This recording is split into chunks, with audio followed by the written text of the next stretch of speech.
Everybody, and welcome to this week's episode of Midnight Masterminds. We have Tyler lurking at the door, making sure that we're doing this correctly. He doesn't trust us. Have a good fun. We will. Thanks, Mom. Right. Bye. Now let's destroy this show that he so loves. I think I hear him crying. No, okay. So this week we have some cool things that we're going to talk about. One being, Freddie actually brought this up. That by the way, Brian and Freddie are here. Yeah, hi, my name's Freddie. Oh shoot. My name's Brian. Sorry, this is also my first time introducing this show. And this is James. Yeah, this is James. I should have introduced that. Did you say the name of the show at the head? Yes, I did. Oh, did good. we? I don't think so. Yes, I did. We did. I didn't hear it. I don't listen. God, I Tyler, thought it was going well. Did we say it, Tyler? He said yes. I don't think you said anything. I think you're lying.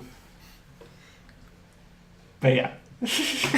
So, Freddie brought up a really cool story about this lawsuit that's going on. Super cool. Love lawsuits. It's my favorite thing. It's my favorite thing. A lawsuit that's going on with our once beloved Movie Pass. How the great have fallen. Yeah.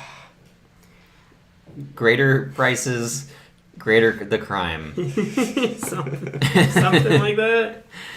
Yeah, Pioneers used to ride these babies for miles. That's all I'll say. But back in the day, Movie Pass was quite good, and it's actually the reason why the lawsuit is happening is that it's a bait and switch scheme, is what they're calling it, which is what they're suing them over, saying that they made it so enticing, more or less trapped them into a subscribership, and then made the deals not good at all, so you're paying for something that isn't what you signed up for. And they made it extremely difficult to get out. Yeah. Like the app is broken. Yeah, and it's, from what it seems, it's mostly not even that they tried to make it hard to get out, they just didn't set up a good way to do it. I truthfully think that they just screwed up. Like they didn't realize what they were getting into. Yeah, and then that's a lot of it. Because then once they realized, oh crap, like we're not making money from this, we have to increase prices like by a lot. Yeah, well, I think they just didn't expect it to get as big as it did. That's also what it was at first. Like, my friend back home, Drew, had Movie Pass way before it was like $10 a month, when it was like $30 a month. But, for people like me and him, that just makes sense for us. Did you have it before? No, I didn't have it before just because I was in college at the time, and, we got to see so many movies for free that I just didn't see the point of it, really. But yeah, pretty much we were all in the middle of that when it was like right after Avengers Infinity War. They're like, hey guys, so you can't see movies more than once. You just can't do it. And it's like, but it's Infinity War. We want to see it more than once. It was just, because some person had seen it, I think like 80 times. I mean, Tyler saw Thor Ragnarok 8 times. So yeah, so you could have gone every day for weeks, and you could have seen it. It just the model didn't make sense, but it gave us AMC's A-list, which is kind of cool. I mean, I'm still waiting for them to pull some shit like, hey, you have to buy a snack before you go into this movie, or something like that, because I still now I have that, it's like a Movie Pass like mindset. That when's it gonna fall from under you? Yeah, pretty much. Too many people are gonna be like, oh, this is awesome. Then, shit, we're not making enough money. They're raising prices. Oh, they are? They sent out an email. This was like maybe a week after I bought my pass. They sent out an email saying, hey, everyone that like basically buys the pass after 2018, the prices are going to be this. We're grandfathered in for a little bit. Yeah. And then the prices will raise depending on what state you're in. If you're in California, New York, so major cities, the prices will probably, I think right now it's what, 20. It's $20 for me. It's $20. Yeah. I think they said 26 maybe. Yeah. I think so, 25 or 26. So it's gonna raise a bit, but still that's worth it. That's with the amount we go to the theaters, yeah. If you're seeing a movie twice a month, you're golden. Like yeah. Or if you go to see like an IMAX movie, Or Yeah, one IMAX movie. Yeah, one digital. IMAX. Yep. Yeah, it's worth it. So hopefully they stick with it and don't try to pull something. But I think they still make plenty of money on it. I think I don't 'Cause think all enough that- people are ever since MoviePass. I don't think a lot of people are using the. It's difficult. You have to have an AMC near you. What Yeah. was so nice about MoviePass is you could pretty much go anywhere. Yeah, like the small indie theater near us would take it, so that was like a nice, cool Yeah. thing. I would just go walk over and see a movie. Okay. Yeah. In other news, Sundance was this week. It was concluding the festival. Woo! And there were some this year. Just like I know people try to say like, oh, every year has some pretty good films, but this year had a lot of really really cool films, cool variety. And over half of them are going to be good. A lot of them have got like already like the reviews can be pretty fucking harsh when they come out. Yeah. So like the fact that so many have gotten like 100% on Rotten Tomatoes with like pretty notable film critics seeing them, that's already a really big jump.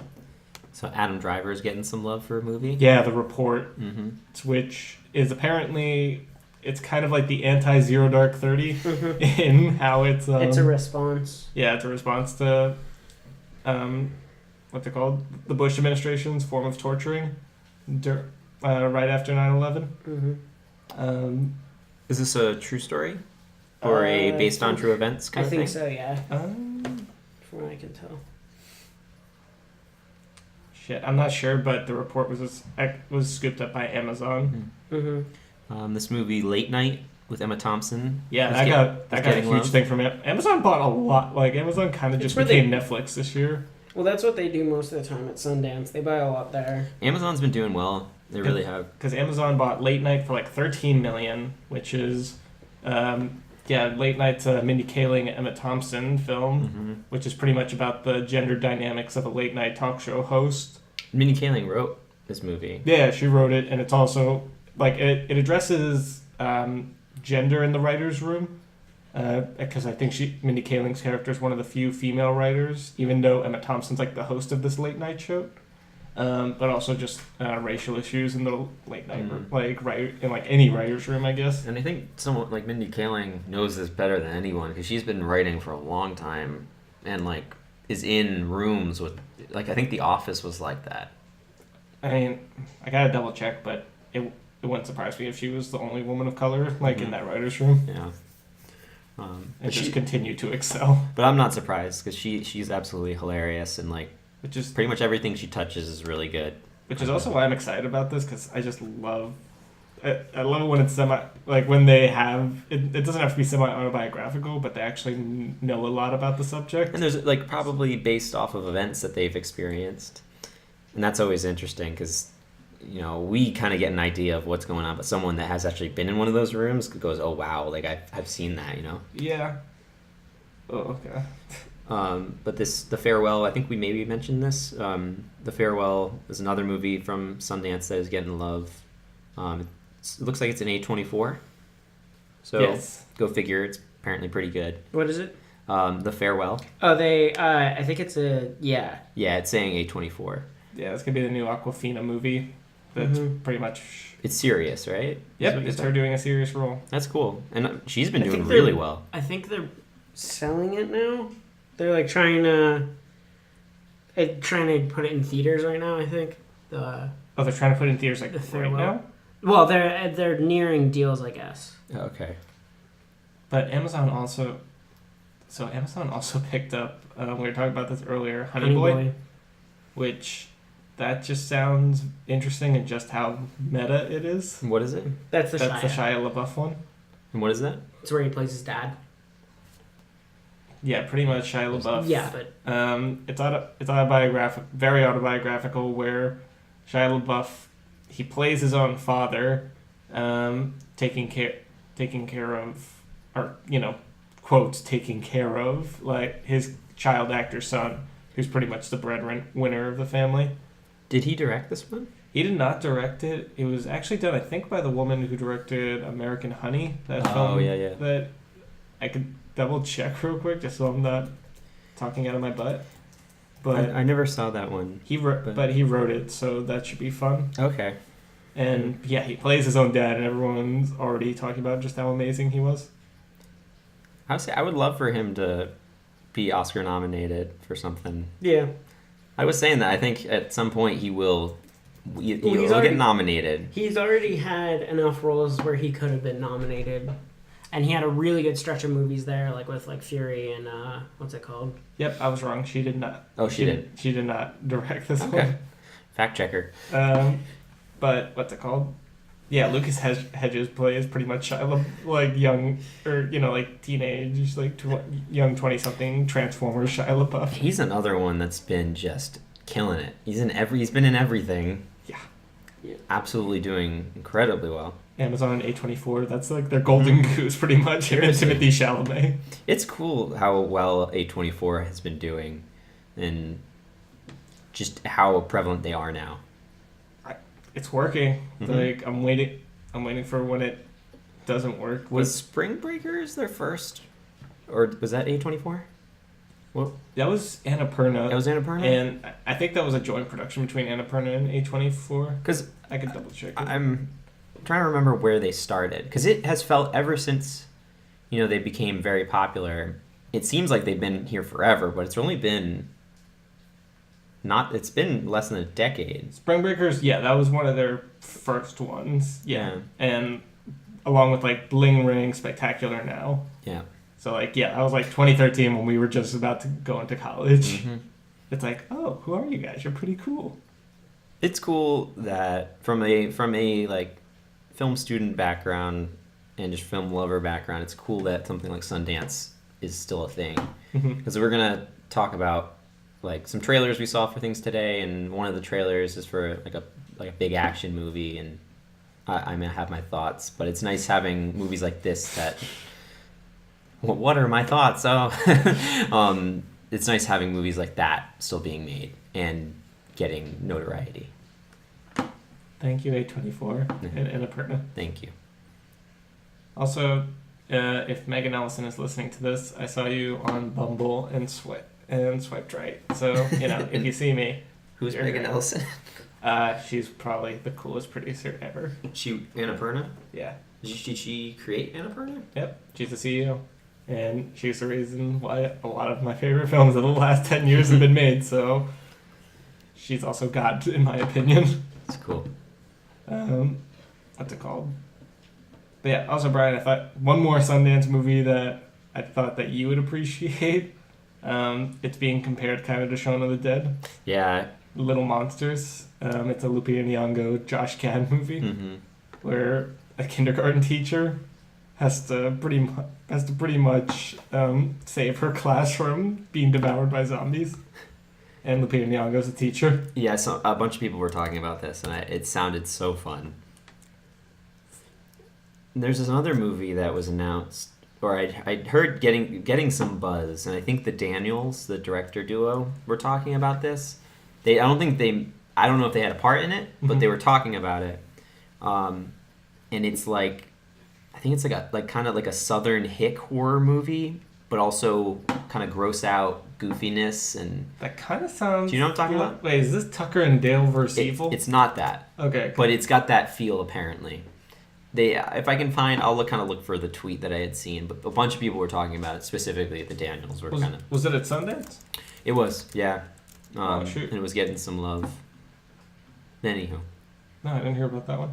But yeah, going from those small films that really do deserve our attention. Let's go into the big trailer this week. Okay, so you want to go with this, James? The Calvin and Hobbes adaptation that we never got, Hobbes and Shaw. And now we do. So- I guess for those who don't know Hobbes and Shaw, I didn't know who they were. Me either. I didn't realize who they were. I mean, it became very clear very quick When they're like when they started off. Presents. Fast and Furious Presents, which I didn't So know a it's- movie could present a movie, but whatever works. They're a film studio now. It's Dwayne Johnson and Jason Statham The Rock. reprising their roles. Luke Hobbs and Deckard Shaw from Fast and the Furious. Of course. So this series started with cars, and now we're in explosions and international. To be fair, I saw them driving. Terrorism and- I saw them driving. That's fair. They are in cars. At some point, they are in cars. But so yeah, they dropped a trailer. Was that yesterday? Yeah, it was yesterday. It came out. Yeah. They'd done promo photos before. There's one of them all hanging out together in a garage, which just seems weird because it's them and then I don't know what his name is. Oh yeah, the bad guy Idris Elba. Yeah, Idris Elba's bad guy are just like hanging out in a garage, like all standing in front of a camera for a promo photo. But I mean, whatever. he does say in the trailer, "I'm the bad guy." So yeah, So I'm that just means gonna call him bad guy. he's probably not the bad guy. That's what I'm picking up is that they're gonna team up. So when To after punch Paul stuff. Walker died, Yeah. did they make another Fast and the Furious movie? Yeah. Yep. Did it not do well? It did Fate okay. of the Furious. Okay. F8. Yeah. Yep. No. Yeah, so I can go on about how much I love the Fast and the Furious movies, because I genuinely do. I genuinely like them and think that they're good. Well, you Except said for two Tokyo. very different things right there. Those are two different sentences. How? Because saying that you like them and saying they're good are different. Just like how Hobbs and Shaw looks bad, but it's going to be so much fun. Basically, I don't get the plot is more or less there's a bad guy and they're gonna go Yeah, kill and they're him. going to go punch each other and drive cars and spin. It's like, imagine, what's his face, James McAvoy from Glass, but we have to try to stop got him a because he's suit. bulletproof. And He's got a suit on. He's I think a it's the superhuman. suit. Did you see he had like the armor Yeah. plates? I think it's a suit. This is interesting because it appears they're moving into more fantastic. I mean, yeah, they get ridiculous in the last few movies of Fast and the Furious, but this seems to be moving more into like superhero world, Yeah. which for me looks kind of gross. I think I won't deny it probably will be very fun. It'll be just dumb fun. It's gonna make billions of dollars. Probably. But yeah, I don't know. I guess go check it out. It looks just like ridiculous, blow 'em up, action fun. More or less is my review of it. I mean, it's kind of like okay, so the Rock and Jason Statham might as well be our Sylvester Stallone and Arnold Schwarzenegger. Yeah. In that they just keep cranking out, action movie after action movie where they're the same role, and it just keeps doing well. So it's pretty much like that formula of like, let's put them together. Yeah, And not like when they're old and no one cares about them as much, like in the Escape Plan. Like, let's do it when they're young and like they already have some chemistry. I thought you were going to go with Expendables, but yeah. Pretty much. They knew what they were doing with the Expendable movies too. Oh, yeah. Expendables, that was borderline because It's like self-aware. Very, Red. the first Another one. Red was a good one. Red was. Oof, it was the a first one, movie. Arnold Schwarzenegger literally just walked in, did his thing for 5 minutes because he was also still governor at the time. So I think it's like Kind of weird to be in a. Yeah. It's not a tumor. It is a tumor. It's not a tumor. Then he had a bigger role in Expendables 2, where he's in a smart car. He's like, my foot's bigger than this thing. So here, sorry, just as a He is a retread of what we were talking about before. It's the movie I was mentioning, the like hick horror movie, like Yes. comedy, dark humor is The Death of Dick Long. Is that really the title? That's what it's called. It's A24 as Of well. course it is. Apparently there's a major twist, and people were talking about it because I think it's M. Night? it could be. That's the twist, is that M. Night walks in, says hey, and then walks off, and that's it. Hey. You're like, oh, that was surprising. Yeah, it was directed by one of the Daniels. Oh, it was. Yeah, but not them as a team. It was directed by Daniel Scheinert. Radcliffe. Okay. No, not. Could have been. God damn it! Yeah, there were 3 Daniels on that set. So yeah, it was directed by one of the Daniels, but not Daniel Kwan. So, what other trailers came out this week? There's also this is borderline TV, but there was the new special for Big Mouth, which we all really love Big Mouth, so it's fun to talk about. Yeah, they're doing a Valentine's Day special. Which it's perfect for that show.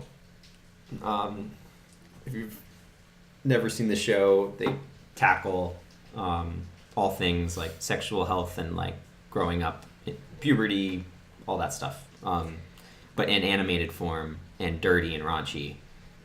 Truthfully, one of the better like health it could be a health class movie if schools let kids watch stuff that was a little raunchier. I really wish they would, because I honestly feel like I feel like that show will teach people more than my health teacher did, in terms of just like they had like that whole episode that was literally just like a Planned Parenthood like alternative safe sex methods.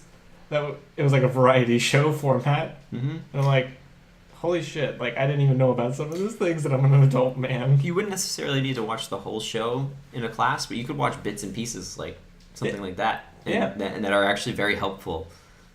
And it just pokes fun of like adults who are either too afraid to talk about it, or like Coach Steve, who just doesn't know enough about it. Because even some of the adults in the show, the adults like are ignorant to a lot of things. Even though it's ridiculous and this world's crazy, the adults are dumb too and weren't taught as they were kids. They're either that or they're too open about it to the point where they make everyone uncomfortable. So like it's very hard. I'm waiting for them to have that one adult that can like walk that line very carefully. But till then, we just have Coach Steve talking about making thick in the warm. So we'll just have to accept it. But yeah, I'm excited to see what they do in terms of being a middle school kid and being forced to go to a Valentine's Day dance when you don't have a date or like you don't have a Valentine. Because that, from personal experience, that sucks and that's awkward. It is tough. I think it's gonna be cute. I like that they're not putting out another season real quick. They made it a point to make just a one-off. That's kind of fun. Mm-hmm. It's kind of like BoJack Horseman had. They had in their first season a Christmas special, but it wasn't like a BoJack Horseman Christmas special. It was the show BoJack was on. Yeah, because that show's super meta. Yeah, like it was like his Full House like show where like the writing's purposely bad, because it's supposed to be like a Full House episode, but they make fun of like those kind of tropes of like one character having a catchphrase that everyone adores. And then one character has a catchphrase that he's trying to make catch on, but then gets like two claps, and everyone just like, okay, we have to wait till the joke, like they have to wait because they were hoping for a big laugh, and there's just one guy in the crowd who's like, she said it again, and then he starts saying some anti-Semitic stuff, and they're like, wait, what? I'm glad those shows, those types of shows, have kind of gone like to the wayside a bit. Now I think it's kind of unwatchable. Some of them. Some, like, Full House is very tough to watch now. I used to love that. I remember watching it all the time. Mm-hmm. But now with the laugh tracks, like, so I'm gonna go back on what I said. Like, Big Bang Theory is huge. It's massive, and it has a laugh track. Honestly, that's gonna be ending this year.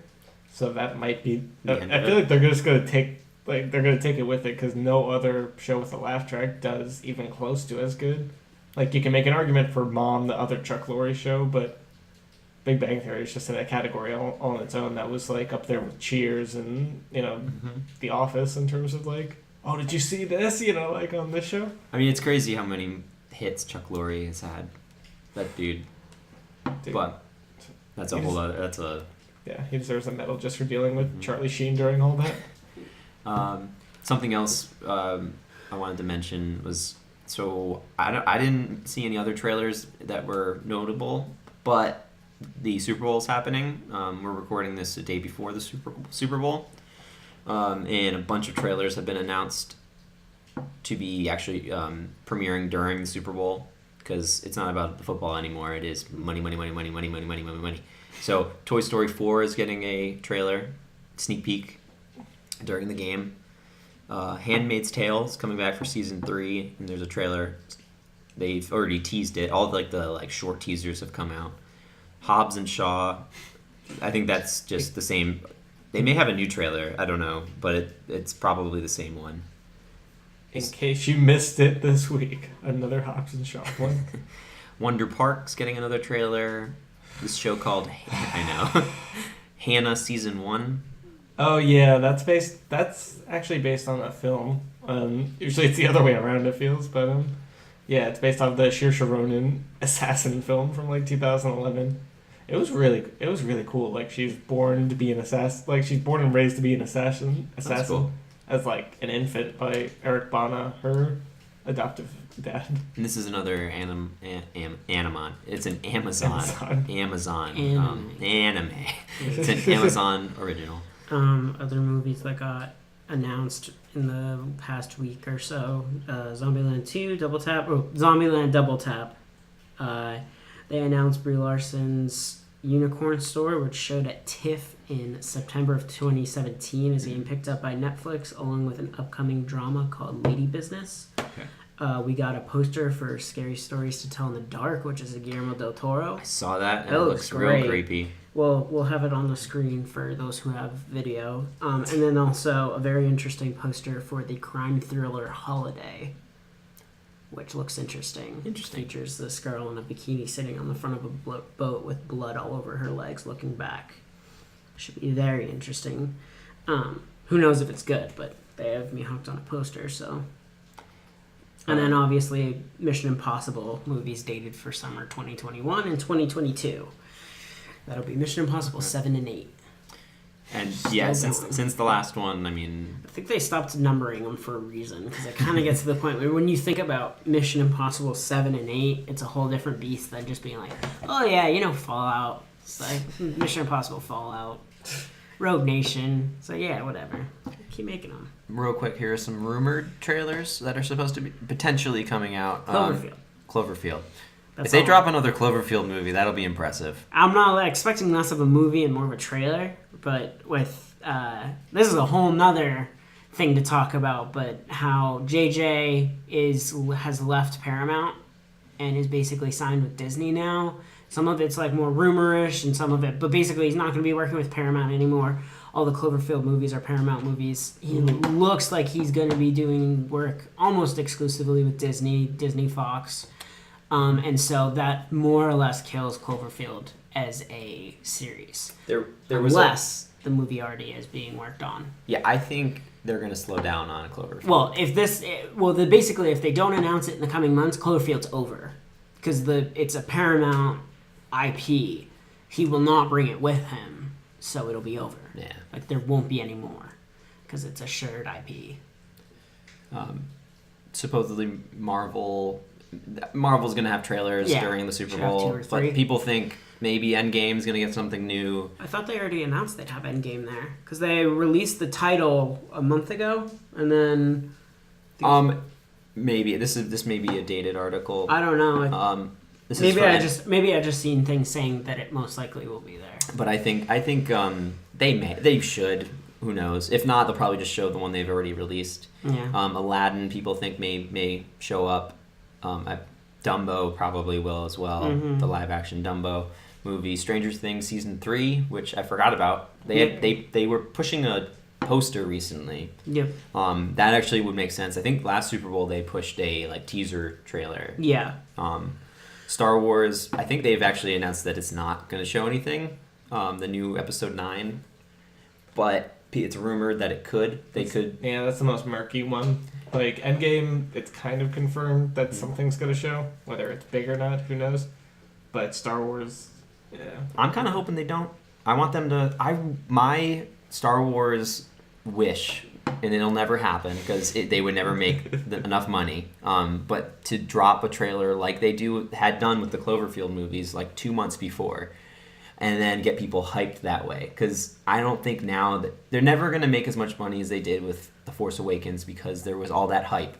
Now it's like we're expecting it. And also there are people who are very, very mad about the movies and will make it very clear that they're not going to go see it, and then they'll probably go see it anyway, but some of them won't. Whereas they had everyone on the first one. So, everyone went and saw it. Just kind of closing out this conversation about Cloverfield, with JJ now on the helm of the Disney movies, apparently. Yeah. Like, I don't know if that's official They yet, but... could get into the whole his idea of the mystery box, Yeah.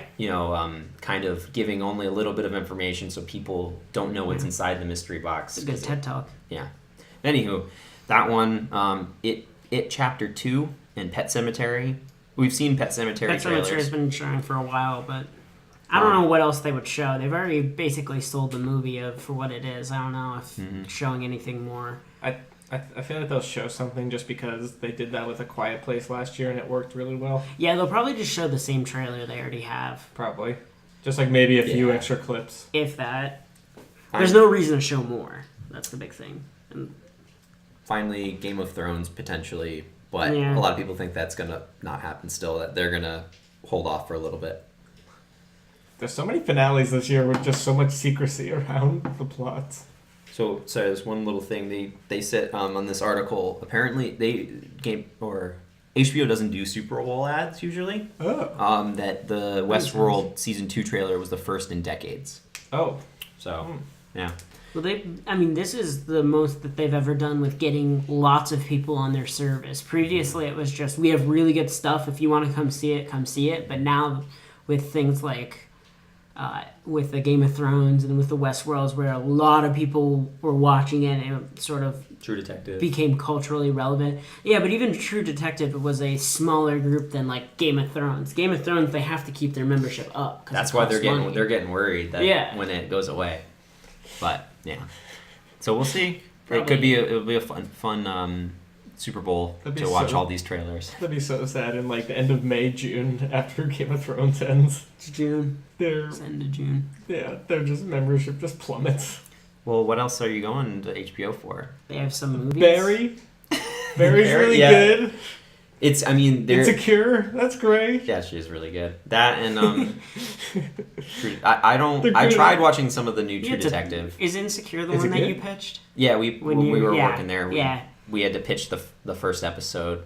And so it was when it was announced that it was already coming out, that it was in production. As interns, we had to pitch an episode that when we hadn't read any of the scripts, so we had to you got a super early cut that I was like super unfinished. Yeah, they showed us the first episode and said, from this, can you write a new episode just based off of this? Which that's a hard show to. It was tough. We had to write a 5-minute script, and then like the opening and then the first scene were like 10 minutes. Yeah. Either way, opening scenes, and then basically describe what would happen the rest of the episode, and then rest of the season. It was kind of cool, but I digress. I digest. Thanks. Now we're going to get into some movies that we saw this week. A little bit interesting because two of them might as well be the same film, just from like two different points of view. Fyre Fest. Yeah. They were... Fyre Fest. Fyre. It's on fire. The movie was fire. It was the movies. Movie. So yeah, we'll forget about that one. We'll talk about The Kid Who Would Be King first. The 20th Century Fox release. That's a pretty interesting take on the whole Excalibur King Arthur story. This one takes place in the modern day London, modern day England, with a little boy named Alex, who lives with his single mother. Kind of sucks. Sorry, I'm getting into the review early. The kid kind of sucks. He's just not like that interesting. Everyone else is interesting in it. And his best friend is actually kind of like our friend growing up. He kind of reminded me of Siddharth. It was kind of weird. He's got this really close friend, and they get bullied pretty hard, and then he finds the sword in the stone and pulls it out, and then they're gonna get bullied, and then their bullies become their friends, and they go on a magical adventure where they have to return the One Ring to rule them all. Oh, sorry, I started describing Lord of the Rings because just like that, I felt like it went on a bit too long. No, the movie, I had very low hopes going into the movie because I think the trailers did a very big disservice to the movie. It ended up being really cute, a lot of fun. But like I said, you have basically this main character that was like kind of unlikable in terms of how everyone else was more likable than him. Like the two bullies ended up being way more interesting and cool, which kind of like was weird that you have like King Arthur and he's not the main focus. It's funny you say that because pretty much all three of his fellow knights that he knights who go on this quest with him, Betters, Lance, and Kay, they all actually do have the names of like Arthur's people when he's just Alex. Yeah. Where all they share is just A. We both begin with an A. A. I thought, I don't know what you guys thought. I thought the characters were all kind of samey. Yeah. Like, at least the writing wise, they were all very cute and nice characters, but they all seem very the same. I mean, like the best friend character, you got the idea that he was even nerdier. But in terms of character development, that was about it. Yeah. He was fun. His name is Betters, played by Dean Chomo. Mm-hmm. He was fun. Had some funny moments. Maybe one too many Lord of the Ring references, like Freddie's made. Yeah. But what I will say about this movie, and what I really liked, was that it was extremely genuine. Yeah. I was saying how I almost wanted more jokes out of the movie because they weren't trying to be funny, which was kind of refreshing. It was like I kept saying I wish there were more jokes, but I think it was perfect being how genuine it was. They weren't making fun of the kids, and the bullies could have been a butt of a joke, but they weren't. Yeah, that's what I really liked about it. Like you said, it felt genuine. Honestly, I think that was like kind of the Disney effect in terms of like wanting more jokes, because like I felt like if Disney got their fingerprints on this, like they would make a lot of just like self-referential humor. Well, I think I'm being trained to wait for that. At least because we see so many movies, I know I can feel a joke coming. Like, you can see the setup. They did it occasionally, like they did the Mario Kart joke. I think it was more like tropes and stuff like that. Like every time, like the demons that were trying to get the sword spoke, there was one that always just echoed everything. Yeah, but they also they echo. And I'm like, okay, when are they gonna make a joke about this? And surprisingly, they did not. I did enjoy. So in King Arthur, they have their version of Merlin, but Merlin, for most of the film, is played by a younger actor named Angus Emery. But in some of the promos, it shows Sir Patrick Stewart, who plays older Merlin. He's using this young Merlin pretty much disguised to get... Well, like, not disguised, sorry. He ages backwards. Yeah, he ages backwards, but so for some reason he becomes an old man. He can call upon his old man form, because that is a more powerful version of him. Gotcha. And also when he wants to drive a point home. But he is young, which it's interesting. The kid is 24 years old. Yeah, I know. He looks about our age, yeah. I thought he was younger. He has like... He's got a baby face. Also, he was my favorite part of the whole movie, I thought. Yeah. I really liked... I thought he was pretty goofy and funny. He was just weird enough. But like very genuine. That clapping thing that he does was... First time I was like, oh, okay, and then you see it like 30 times through the rest of it, and every time the way I was describing it is, it's like if you watch a Transformers movie, the first time they transform, it's always like super slow, and like they show every gear becoming every other gear, and then every time after that they go fast. Well, in this movie, it'd be like they slow transform every time, and then by the end you're like, okay, cool, but I just need to get on with what's happening. To be fair, that was all special effects. This was this actor every time doing. Yeah, impressive, but also, it's the same thing as whenever you watch Mission Impossible and you're like, Tom Cruise could die here, and then sometimes you're like, he could just not do that. He could just not almost die. That's also okay. We won't think of you any less. I will. No, okay. The kid that played Merlin is the son of a famous actress. Another one? An English actress. Celia Imrie. Oh. Nanny McPhee. Yeah, I was going to say, that sounds familiar. Mamma Mia. The new Mamma Mia. She's apparently... I've never heard of her, but she's been in a lot. That goes with the theme, I guess, in this film, because, the main kid, Alex, is the son of Andy Serkis. Did they reference? I don't remember. They reference why so everyone else has a name that's referencing the lore, but he is just Alex. And is it because it could be anyone? Because that's what they said. That's kind of what they get at. I'm pretty sure. Which I like. King I like Arthur, that message. Like that's kind of what I'm hoping they could drive home in like the new Star Wars films with like Spider-Man. Yeah, Spider-Man did that. too. That was a Spider-Man. Spider-Man did better because Spider-Man's one of the best movies of all time. But It's also the movie. that's an aside. The movie is also kind of a political statement too. Yeah, it was very targeted for the Brexit audience. I Yeah. think. Less they, for us. They keep kind of, but it works for us. Yeah, too. it works for us, but it's definitely targeted. They keep kind of saying the world. There's a lot of issues in the world because leaders have. Men's hearts are empty. Yeah, men's hearts are empty. There's no more. Basically, leaders are controlling countries like dictatorships, and that they need a King Arthur to save the day. Yeah, they're not looking out for honor or anything like that. So like that was a good message. Yeah, film had its problems, but otherwise I'm also just happy to see Joe Cornish, the writer-director, do something else because it has been way too long since Attack the Block, and I just wanted to keep seeing him do films. Yeah. I need to see it. I have not seen it yet. I haven't either. I would definitely like to see something more in vein of Attack the Block in terms of like, not even humor, just like more adult themes, because it felt like he was holding back on this one.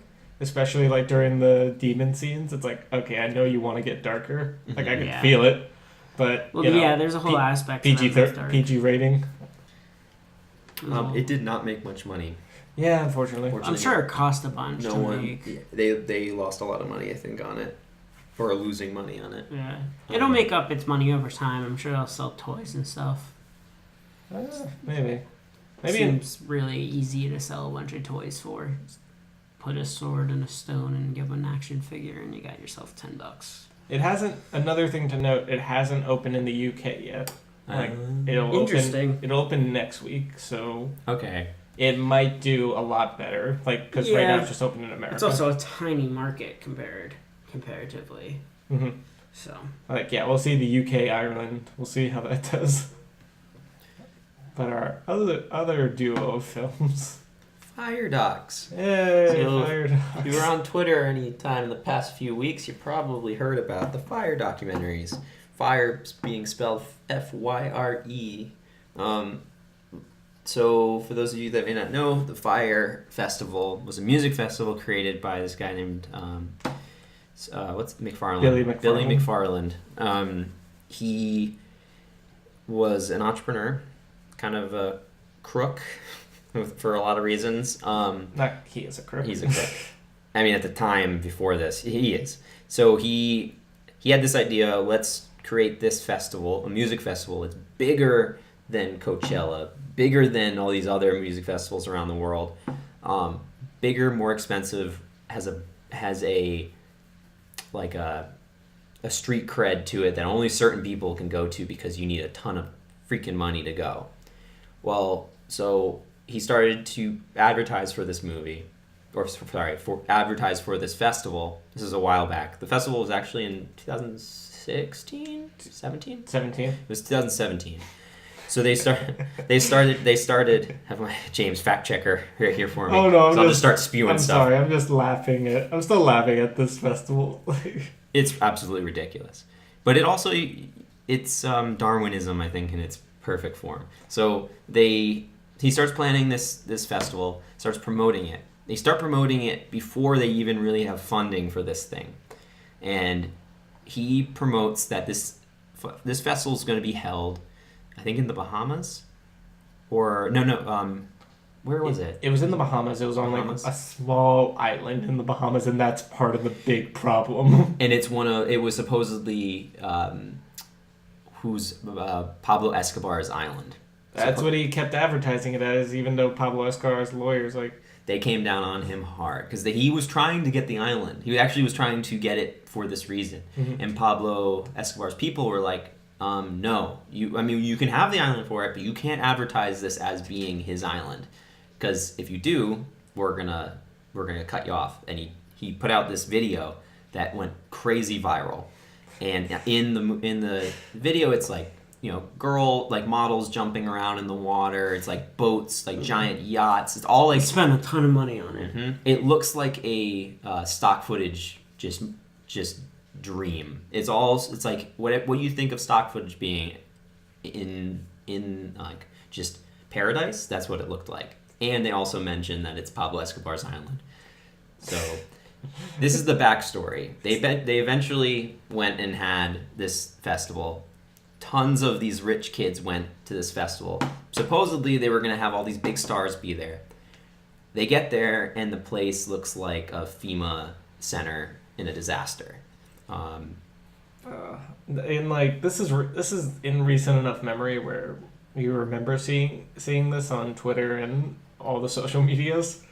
Just they even addressed the one that pretty much broke the internet, which was one kid posting the barely cheese sandwich that he got. Yeah, It was as like food. It was like white bread, cheese, and lettuce. And this is Did it even have lettuce? I think it may lettuce and Maybe. tomato. It might have had. Oh, yeah, it that's was right. definitely like old tomato too. Like it did not look like a healthy slice. No, they shipped that food from somewhere else.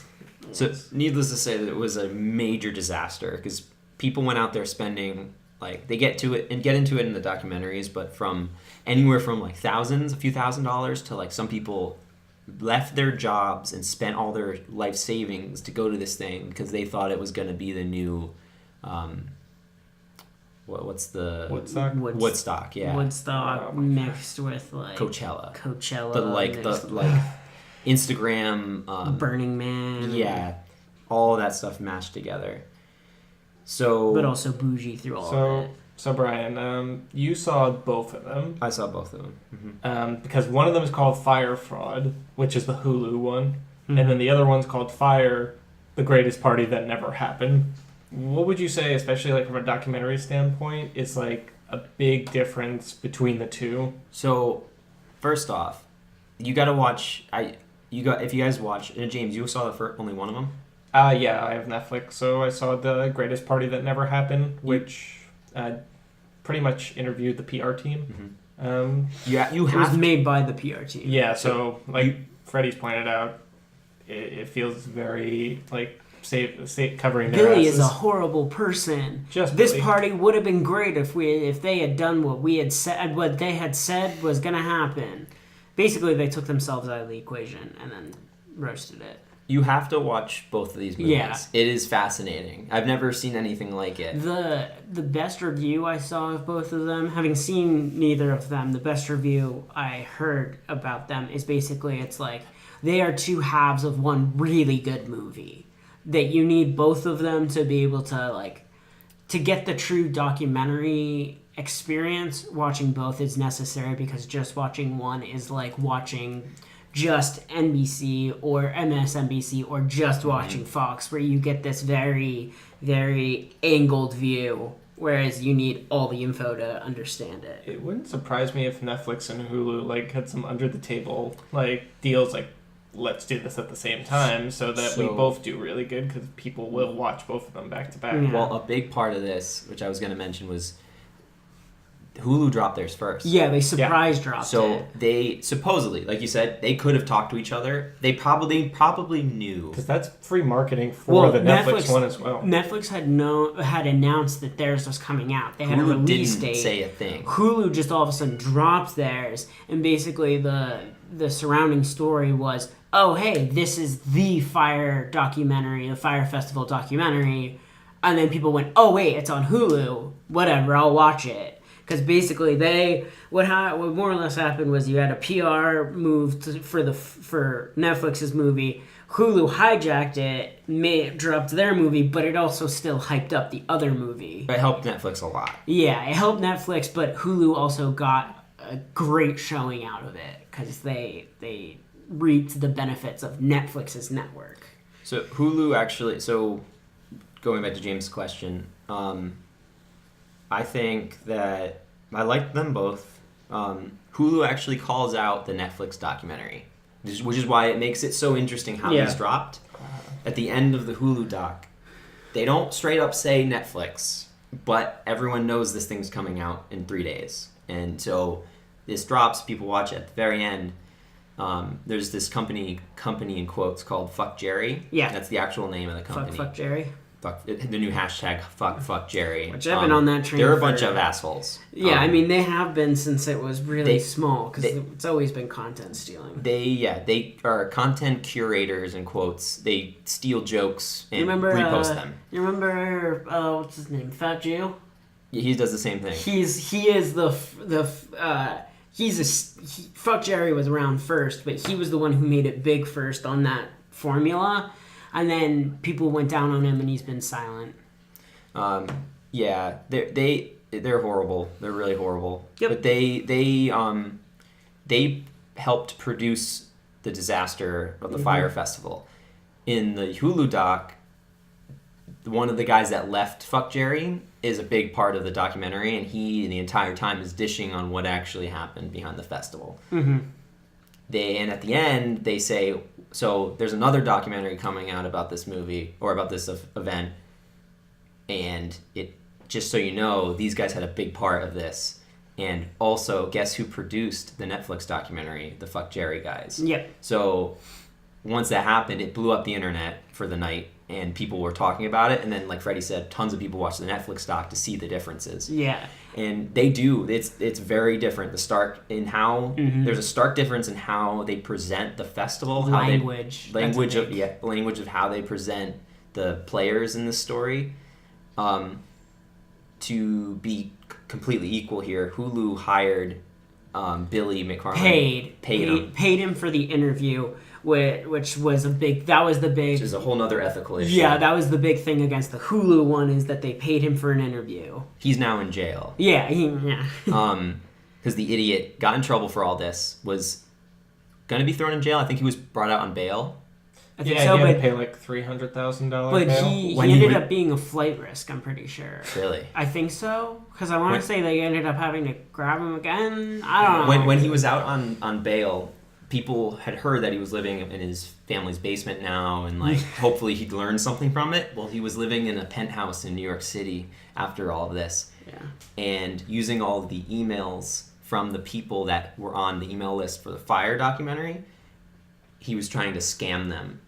So they go into this in both the docs. Before the actual festival, he was making money off of people by saying that he would say, hey, I have all these tickets to Beyonce. Come and like send me money. People would send him money, then he'd rush out and go get like last minute tickets for Beyonce and give it to people so he'd make a profit off the stuff. And then also promise people tickets to Coachella. He wouldn't have those things, but he would just be constantly making debt for himself and making money off of it. He started doing this right after all the Fyre stuff, but through another person.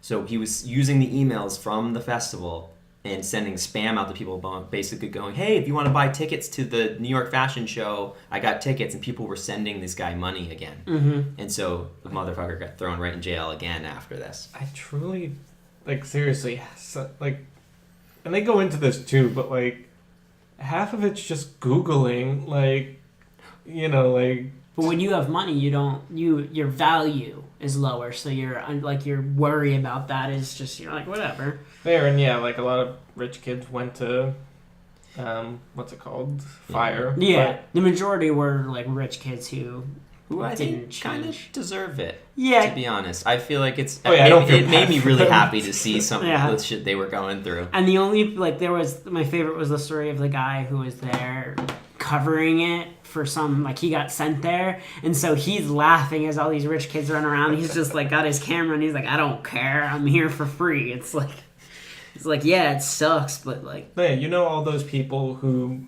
you know, like, did their homework and researched the festival and messaged them on their Instagram like, hey, where do I get my flight?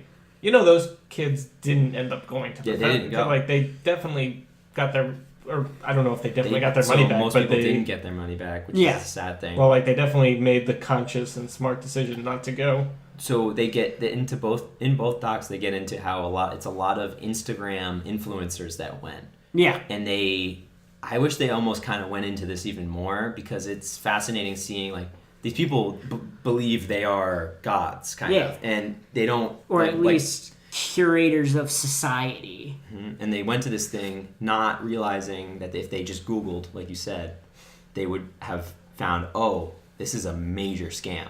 They see themselves as a source of information first and foremost. So they figured by not Googling and by going in with themselves and saying it and showing it, they'd be the source instead of going to a source. But then we got fucked.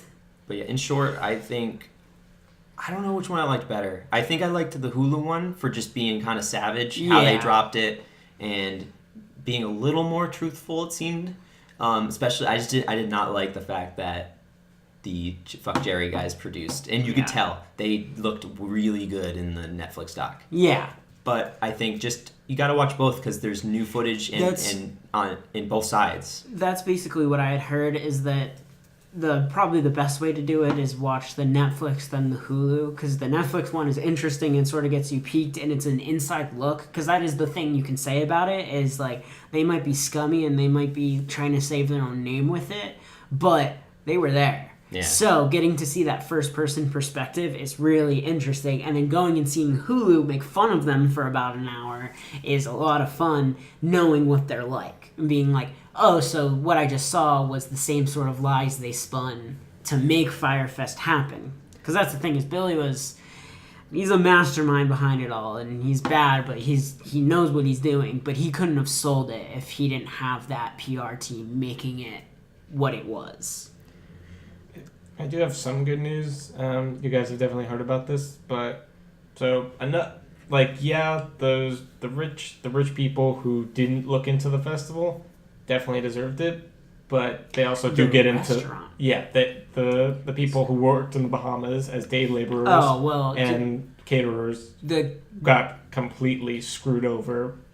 One company did a GoFundMe, or they didn't do, but it was done for them. Yeah, Marianne Roll, who was the caterer, this poor woman who was slaving to get the food ready and was not paid, did a GoFundMe and over-exceeded pretty much what she wanted to pay her staff. Yeah, I don't even think she did the GoFundMe. I think someone set it up for her, and then she was like, okay, well, since it's going, yeah, sure. But yeah, I hope they do one then for all those people who, like day laborers who work to put these stages together. Yeah, my guess is that was also part of the people that because she used the company, her personal and the company's savings to pay everyone at a loss because she wanted to pay everyone. $50,000, I think. I think so. And then she ended up, it was like $300,000 that they rose for her. It was ridiculous. Yeah, it was a lot of money. She paid over $100,000 of her own money. Oh, it was more than I thought. And but she got over $260,000. Yeah, that's good. Yeah, that's upsetting. It's like you see all these kids running around losing money. That's unfortunate. But it's their dad's money anyway, so who cares?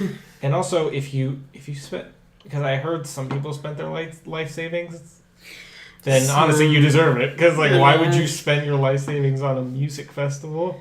I think a lot of that was also just people spinning stories to make it more interesting. Not so much that it's a lie, but it's like someone going, I spent my life savings on this. But really, it was like they just spent a paycheck and then their dad's money. Billy was putting out ads when it got really close to the end there, when it was starting to all fall apart. The people internally started to realize that it was falling apart. He put out ads for these bungalows and these little homes that you apparently could live in that they didn't have. Yeah. And they were posting just fake ads to see how much money people could send them so that he could maybe just make the thing work.